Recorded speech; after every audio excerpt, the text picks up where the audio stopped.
Un homme de 31 ans risque la perpétuité pour avoir mortellement poignardé le compagnon de sa sœur. Cette dernière subissait des violences de la part de son conjoint.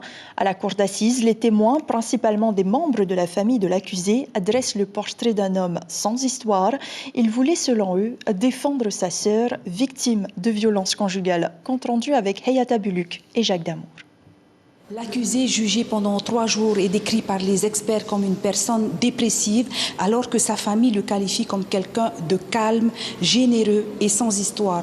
Mais que s'est-il alors passé le soir du 11 septembre 2020 à Punaouia, où il a porté 4 coups de couteau dans le cou et sur la nuque de la victime? Ce qui est sûr, c'est encore des faits de violence conjugale qui est à l'origine de ce meurtre. L'homme assis dans le box des accusés, vêtu d'un t-shirt blanc, est très timide, mais très protecteur envers sa famille. À l'époque des faits, il vivait tantôt à Moria pour garder son grand-père et tantôt à Punaouia pour voir sa famille où s'est déroulé le drame. Premier témoin de la journée, la mère de l'accusé, affaiblie par les faits.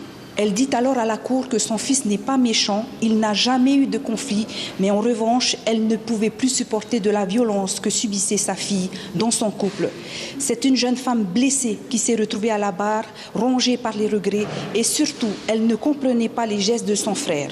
Il était le plus doux de la famille, dit-elle au juré et à la juge. Elle s'est dévoilée aujourd'hui, elle a toujours caché à sa famille de tous les coups de poing qu'elle recevait sur le visage, sur le corps, des violences psychologiques pendant près de 10 ans. Mais rien n'arrête cet homme jusqu'au soir du 11 septembre 2020 où ses 3 frères sont intervenus lors de leur énième dispute. La victime était alcoolisée.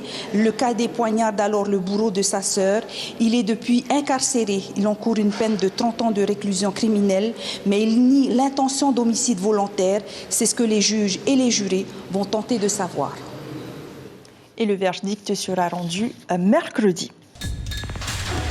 L'information en continu sur Polynésie la première, Internet et réseaux sociaux.